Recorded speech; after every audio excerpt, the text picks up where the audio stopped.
Women are still vastly underrepresented in technology, especially in leadership roles. To change that, we need more women stepping into tech fields and more allies creating space at the table. Welcome to PhD with Women on IT Hack the Future. My name is Jamil Navarrosa, and today's PhD Positivity Hack delivered will be by our guest, Farah and Khan. Our topic for today is about opening doors, women rising in tech leadership. Episode 195 starts here. Let me remind you this is a grassroots community that focuses on women in IT, an inclusive forum of women in technology, startups, and female leaders who are supported by men as well. And I bring heart to that hustle because empathy is my mojo, and empathy is critical in making space, shifting the power dynamic, and building inclusive pathways. Just a quick note, what you're watching right now is a pre-recorded session, but we'll be here in the comments to chat with you. And our topic, again, opening doors, women rising in tech leadership. Join us for a positivity hack delivered with Farah and Khan, seasoned leader, entrepreneur, and former mayor of Irvine, California. From biotech and small business to public service, Farah has built a career at the intersection of innovation, governance, and community impact. She made history as the first woman as the first Muslim woman to lead a major US city and the first woman of color elected as Irvine's mayor, championing tech, clean energy, and global investment. In this episode, she'll share how women can rise in tech leadership, the importance of allyship, and what it takes to build inclusive pathways for the future innovation. Please join me in giving a warm welcome to Farah. Hello, Farah. Thank you so Hi, much for joining us today. thank you so much. It's wonderful to be on the show. And to start, where in the world are you today? I'm in Irvine, California. Wow. And um, having governed a major city, you had to balance public needs with private innovation. What's the biggest personal leadership lesson you took from that? And how do you make sure that success you build in tech always serves always serves the wider community too? Absolutely. I think the biggest lesson to learn here is be a good listener. It is so important to hear people out and understand what their needs are. And when you do that, you understand what your role is. And so whether you're out in the public or whether you're at home and balancing life, it just becomes important for you to listen, to be clear about your objectives, and really to be out in the community. It's a people person job. So if you're not out in the community, then you're definitely missing out. What is the single biggest myth or oversimplified idea about leadership that you had to completely discard once you were actually in the highest positions of influence? I think a lot of times people think that people in high positions can do whatever they want. And that is a huge misconception because you don't get to do what you want. I mean, you can, but I think it's more important to do what the community wants, what is needed by the residents, the people that work in your city, the people that are doing business in your city. That's what's important. And when you start reflecting the needs of the community, I think you become a much better leader. And we're talking about opening doors. Can you share a moment where a door was open for you, but you almost missed the opportunity entirely? And what advice would you give our listeners on spotting those quiet, potential life changing moments? I think a lot of times, especially as women, we don't give ourselves credit. And so there was a time when I was asked to take a leadership role, and I kept doubting myself. I kept questioning myself and wondering if I was the right person for that role. And I think a lot of times we as women have to realize that we shouldn't have to be asked by multiple people. We don't have to justify within ourselves, but we have to take on these positions because they're meant for us. If you had to pick the top three soft skills that are non-negotiable for career-driven women today, what would they be and why are they so crucial for translating ideas into leadership? I think clear communication is very important. Emotional intelligence is critical these days. A lot of people don't think, that in a corporate setting or in a leadership position, that emotions are allowed. But that's really where you get to the heart of your work, is if you're able to have empathy with people, if you're able to understand their needs and be able to connect with them. I think those two are one of the highest things that, people should embody within themselves. It's critical, and then of course being flexible, right? So with any opportunity, there should be flexibility, because you never know in this job market, in this business environment, what's coming your way. So if you're able to be flexible, be able to adapt to different changes, I think you're going to do a much better job.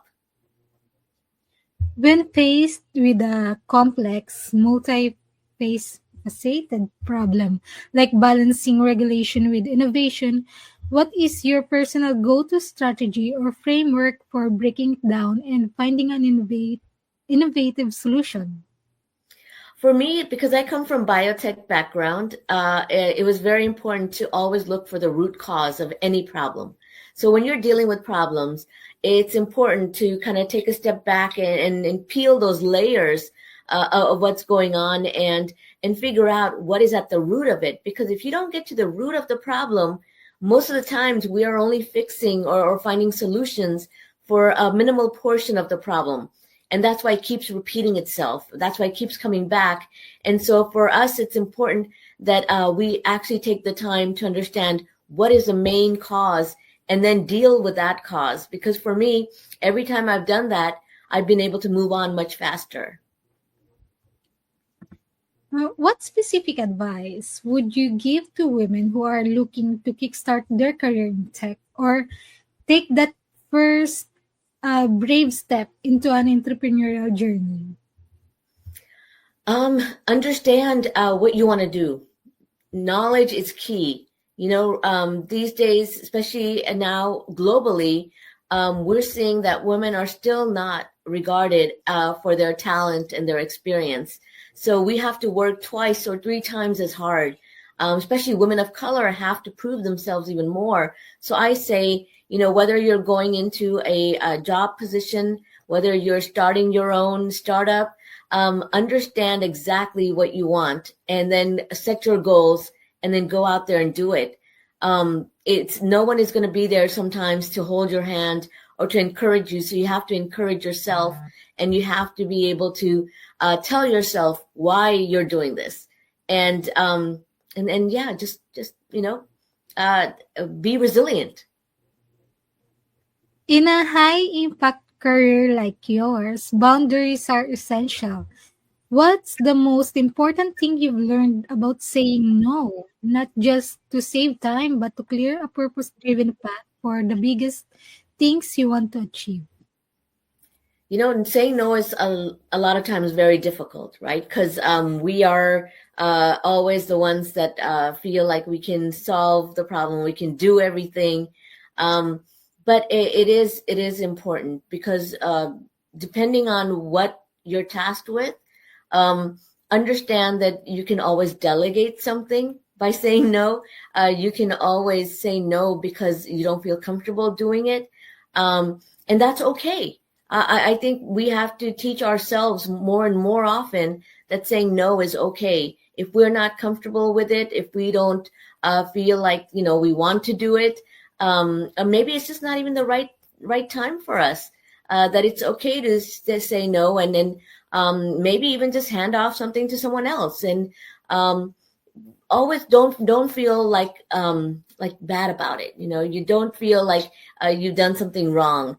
And I say this because men say no all the time, and they don't have any problems with saying no. So we should become comfortable with setting some boundaries for ourselves, for our health, for our wellness, and make sure that we're doing so in a way that benefits us.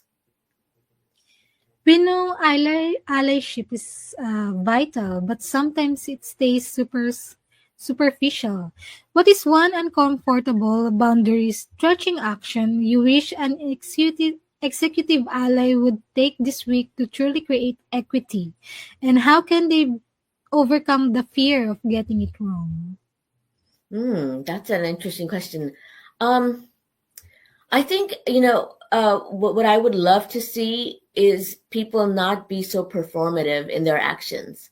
Um, when you talk about true allyship, uh, it's about being there for someone, truly, wholly being there for someone.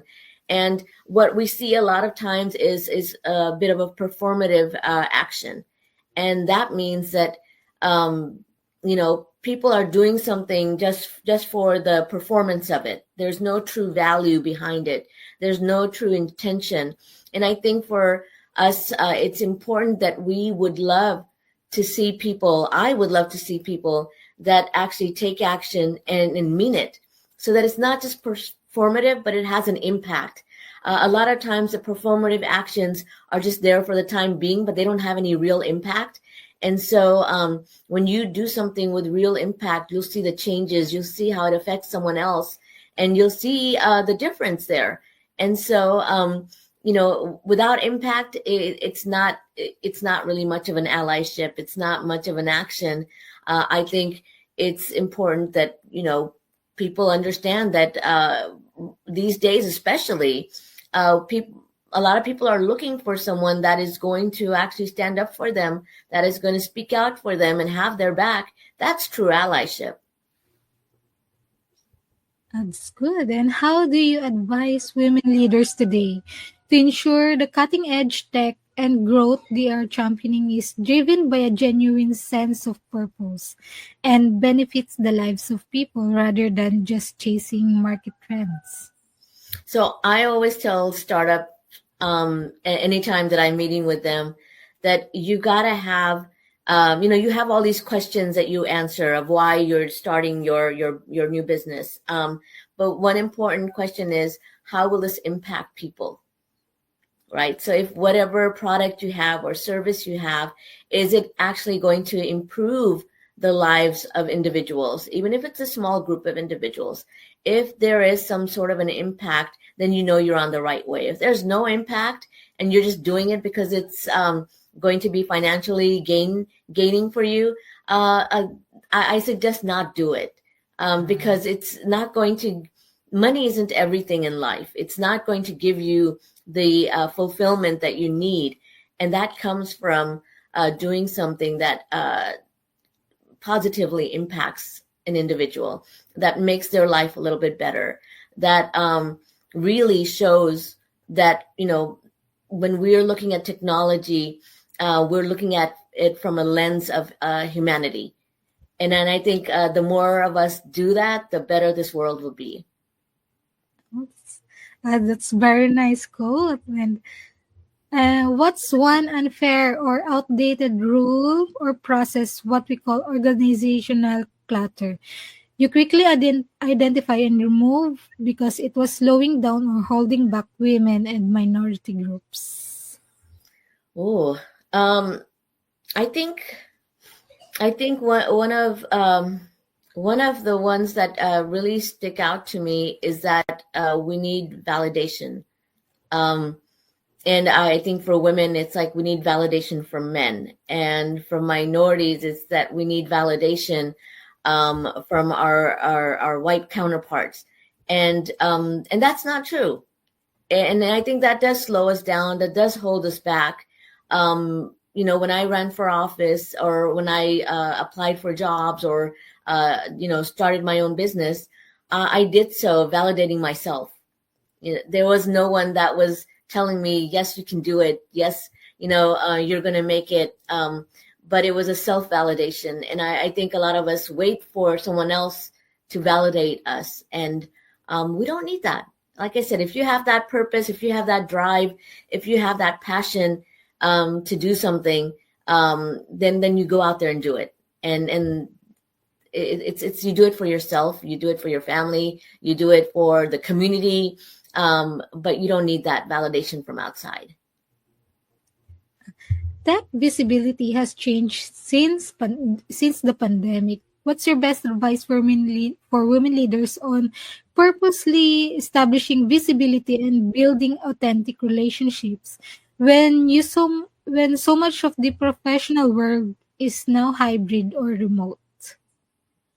Networking is key to anything that you do. So as you're building relationships, find people that are going to champion you.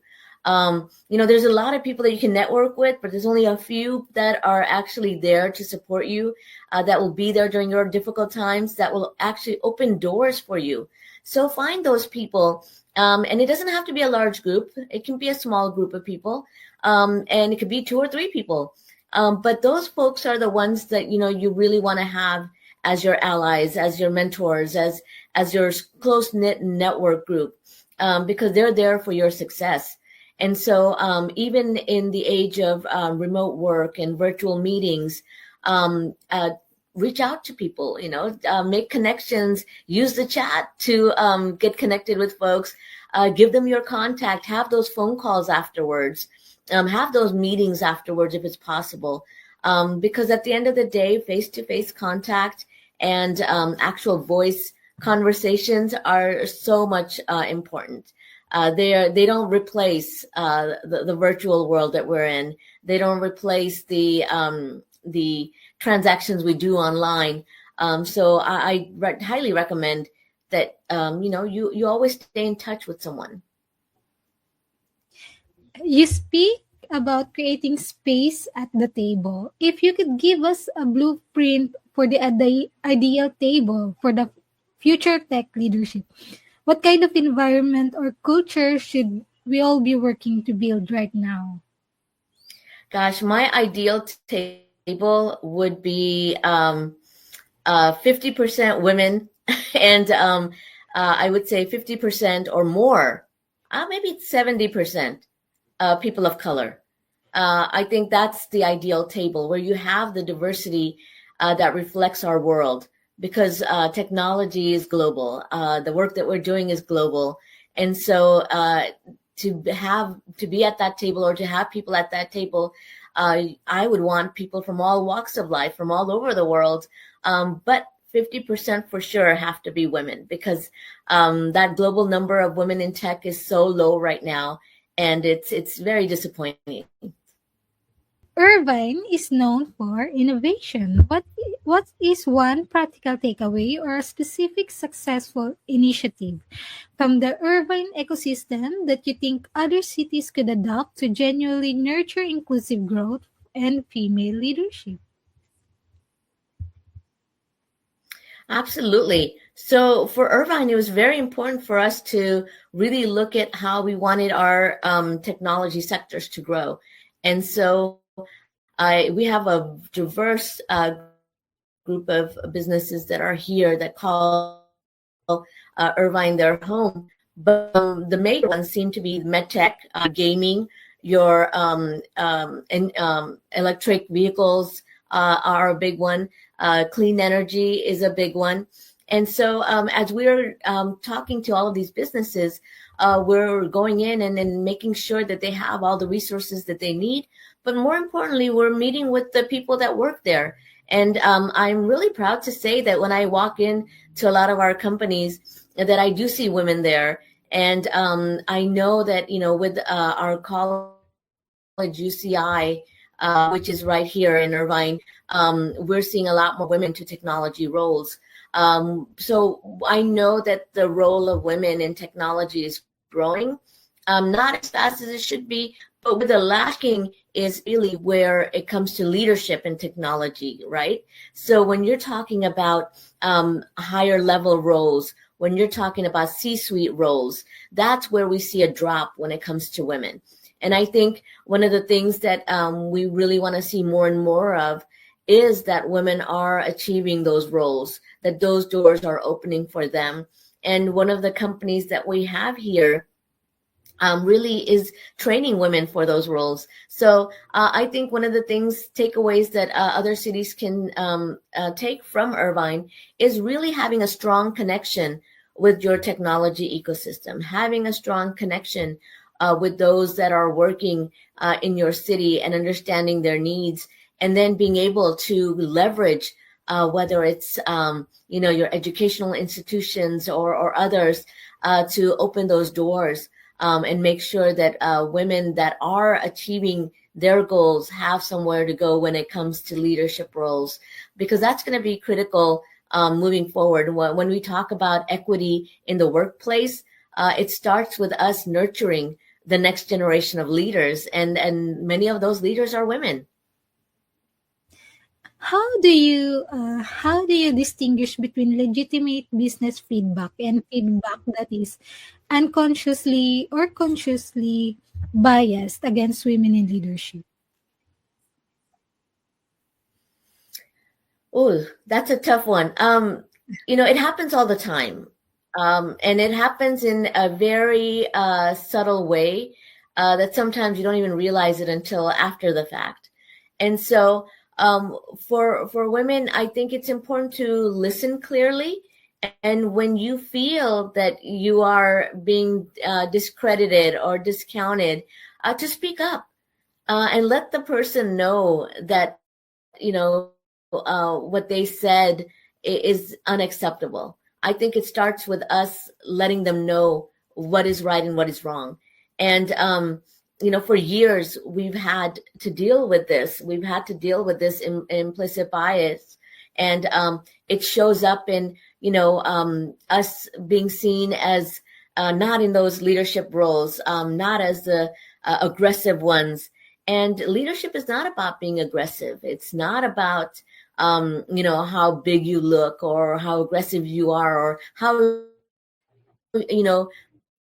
mean you are, because that's a type of like from back in the day. I think new leadership is all about integrity. It's all about compassion.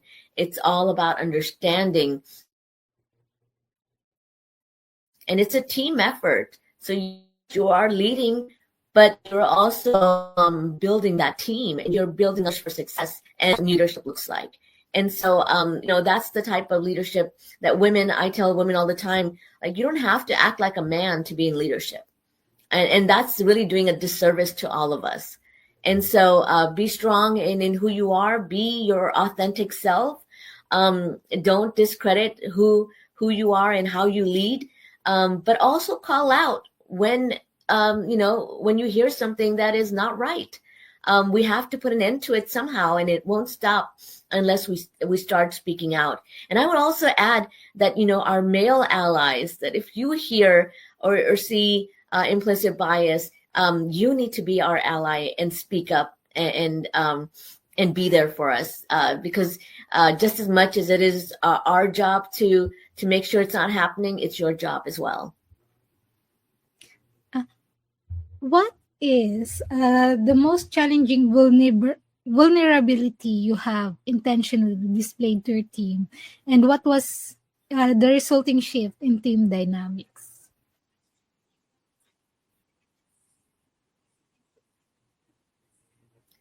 What was the most challenging? Sorry. Vulnerability you have intentionally displayed to your team, and what was the resulting shift in team dynamics? I think, our emotions are a door that opens us up to vulnerability, and showing our emotions is okay. And I think, in times of stress, in times of need, if a leader or an executive shows emotion, I think they're received much better. For me, there's been many times where, during my time, we had dealt with whether it was, the pandemic, whether it was, Black Lives Matter issues, whether it was any other issue that we had to face in our communities.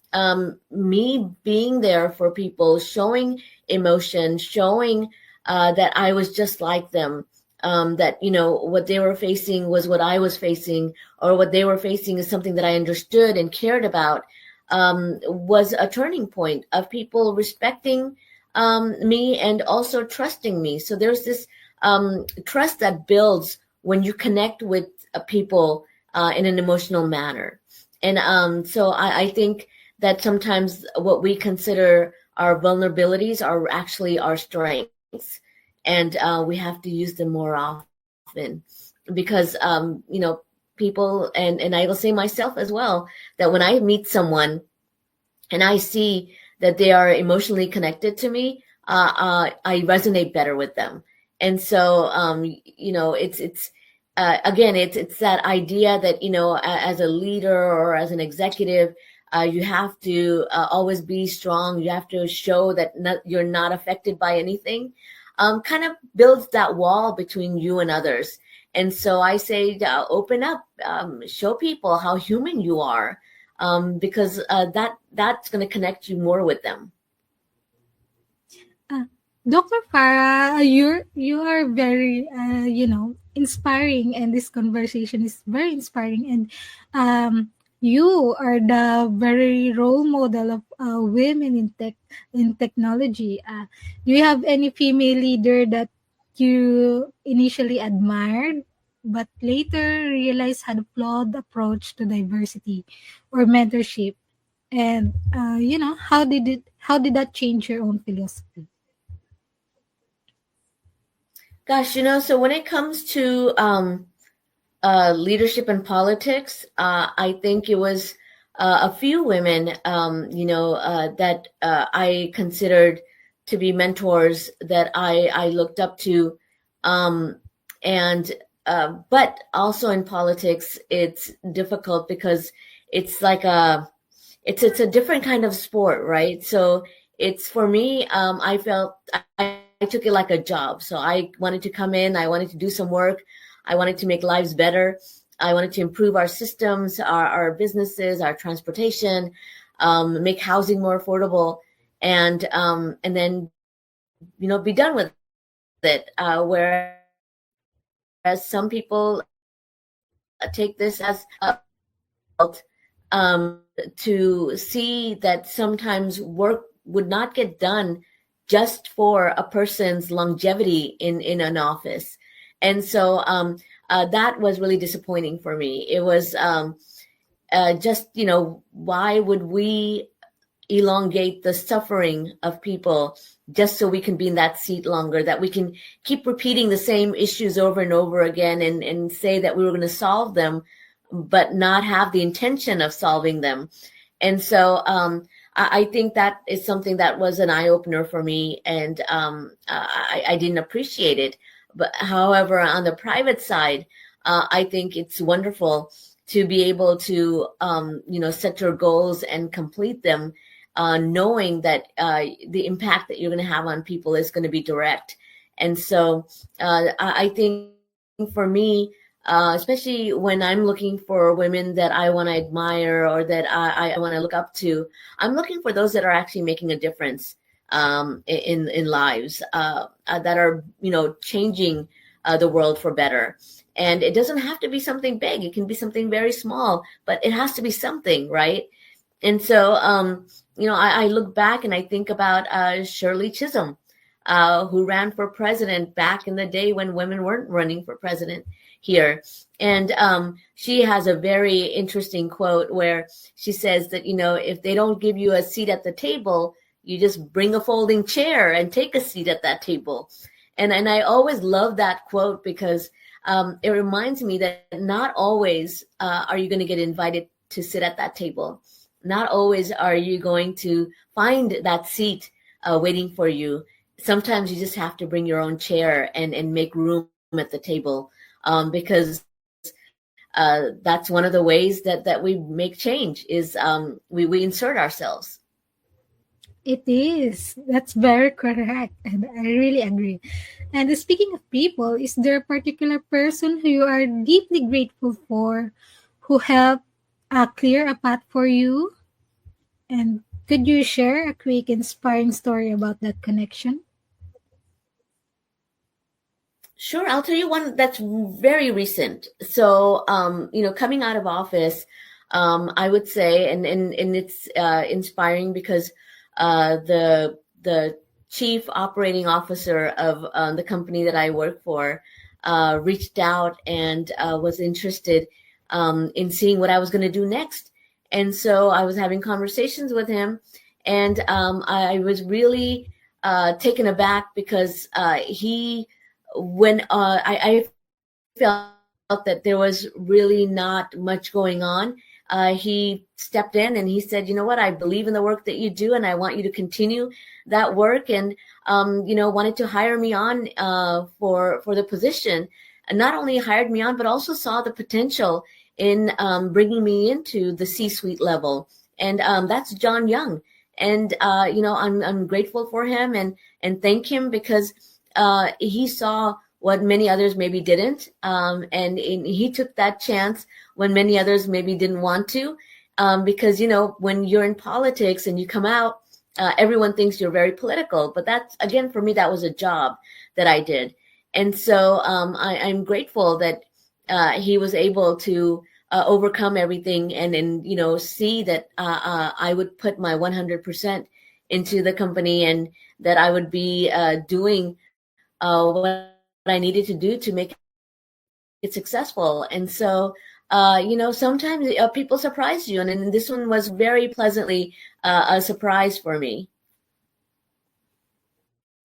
And what's next to you, Miss Para? Are you working on any new exciting projects right now? And we'd love to hear about what's your next on your horizon for driving innovation and community impact.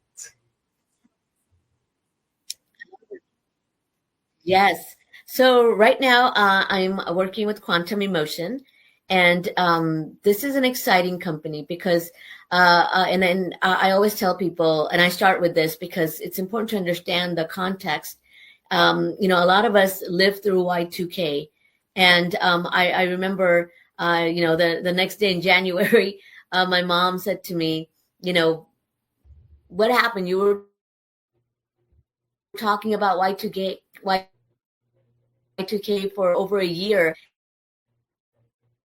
letting her know that was the main part of Y2K. We didn't want anything to happen. So when I was tech, we worked a lot behind the scenes to really make sure that our systems were upgraded, that our files were saved, and everything that we could do. We had meetings with IT all the time to make sure that Y2K wouldn't be an issue.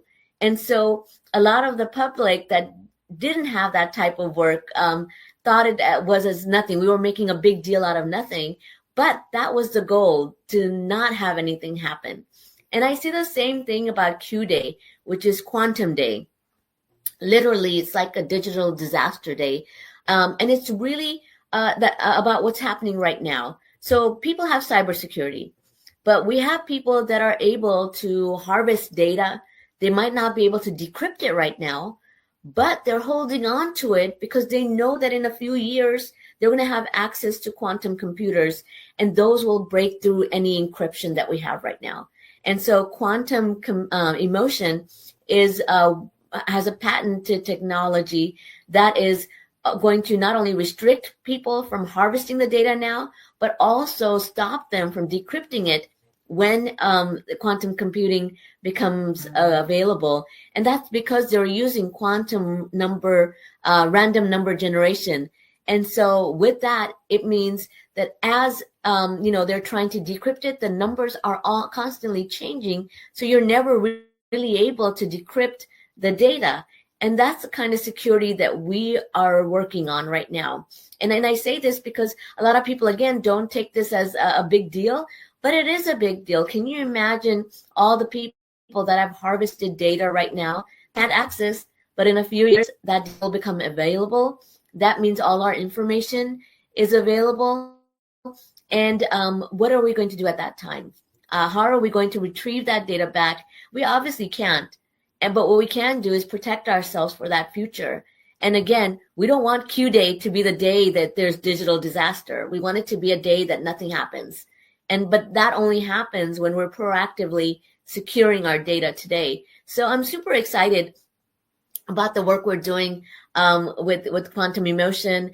And then the new technology that's coming. We just launched our quantum hot wallet for cryptocurrency, and now we're developing a chip as much as it's small and can be inserted in anything. That again is going to provide that type of security that's important. And so a lot of exciting stuff happening, and I'm glad to be in it. That's very nice, and good luck to your future projects, and that th- good luck to you actually. And as we are Thank towards you. the end of our show, Eleanor Roosevelt once said, "Women are like tea bags. We don't know our true strength until we are in hot water." In life, how are you in hot water, Farah? How are you brewing? Huh, my brewing. Wow. Yeah. That's an amazing quote. I think, um, again, like I said, we don't give ourselves enough credit until we have to or we're forced to do something. But our strength is there. And so I say, don't wait for the water to get hot and boiling. Be out there and show your true self. Share your strength with others, and make sure that you're not taking the easy way out. I think for me, one of the challenges has been making those hard decisions, making those hard votes, doing the hard work, because it pays off. I could take an easy road, an easy path, but at the end of the day, that's not going to give me the satisfaction that I need. And I'll probably have to deal with the issues later on anyway. So why not take it head on and be the strength that I know that I am? And I think that's important for all women to understand that you're strong, you're capable, and we don't need to wait for any sort of a disaster or a time where we're pushed to the edge. Let's be our true, strong, authentic selves every day. I totally agree. What is the number one book you can sit and think, "Oh, I wish I read before I started my career"?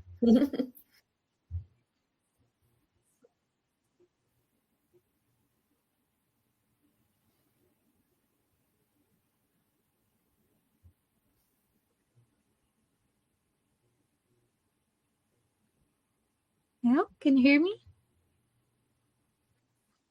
Yes, I can hear you. I'll just repeat the question. What is the number Oh, I'm one book sorry. you can sit and think, "Oh, I wish I read before I started my career"? I wish I read The Alchemist early on, and I didn't read it until very recently. And so, and I say that because it's just very enlightening. Sometimes we don't think clearly. We go roundabout ways in doing things, and we think our goal is somewhere else when it's right here. And it I think it helped me understand that I have to be in the present, that I have to give my thoughts and my feelings a little more time, that I have to really understand that sometimes getting to my goal, there might be a journey, but I don't have to fight through that journey. And for me personally, the life has been a journey, because I started out in biotech, and then I went into small business, then I went into nonprofit work, and then I went into politics, and then now I'm back in the private sector. And so it's, if you're flexible and if you're open-minded, life is a journey with ups and downs. But if you can ride those waves, you're going to come out a winner no matter what. And so, I wish I had read that book earlier, because I think it might have given me a little bit a better vision of my goals and how to navigate through life. But then I also think that maybe I read it at the right time when I needed it the most. So you never know. That's very classic. I also love that book, and that's very nice choice. When you want something, all the universe conspires in having you to achieve it, and I really love that. Yes. Um, Let's imagine that you could meet anyone in the world for a private breakfast. Who would it be, and where would you choose to meet? Why? So for this one, I really thought about this, and I thought of Ellen Johnson Sirleaf, and I thought that maybe a cafe along the seaside of Monrovia in Liberia would be a perfect spot. And I say that because she was just amazing, a Nobel laureate, and she for peace, and she was Africa's first elected female head of state, and she did so much for the civil rights in her country, for women in her country, and her journey was not always that of uplifting, right? So she had some trouble in the beginning, but then she kind of found her way. She found her path. And she realized she didn't have to be connected to certain people that weren't beneficial for her. And so she kind of created her own path forward. And in doing so, the liberation of Liberia, the importance of women and education, all of that came through.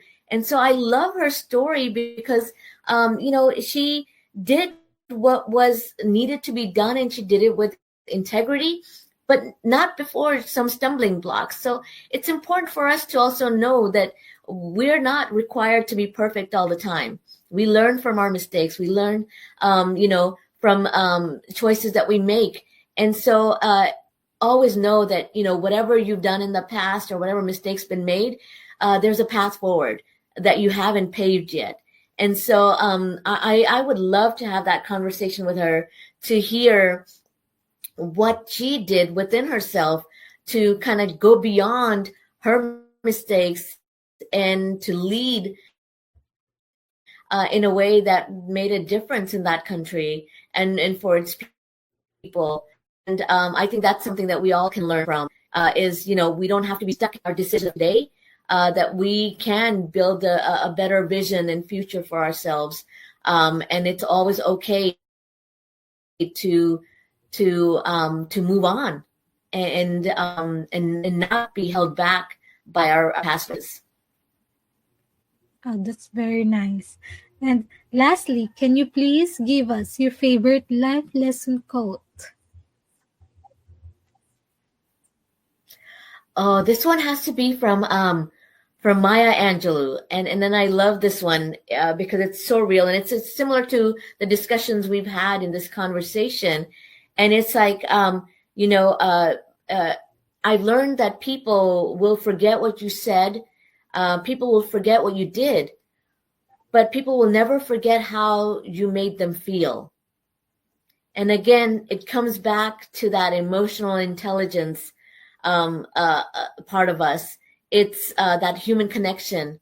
And so no matter, what you say, whether you have a microphone or a bullhorn, and it doesn't matter all the things that you do, but when you have that interaction with people and they feel connected, that's something that they will live with. And I've experienced that in my life too. I remember a lot of times when I felt that connection with someone, that emotional connection, and that memory has been long lasting than probably anything that anyone's ever said or did for me. So that's one of those quotes that I think that really resonates beyond time. So going back to who we are, technology, AI, and human beings.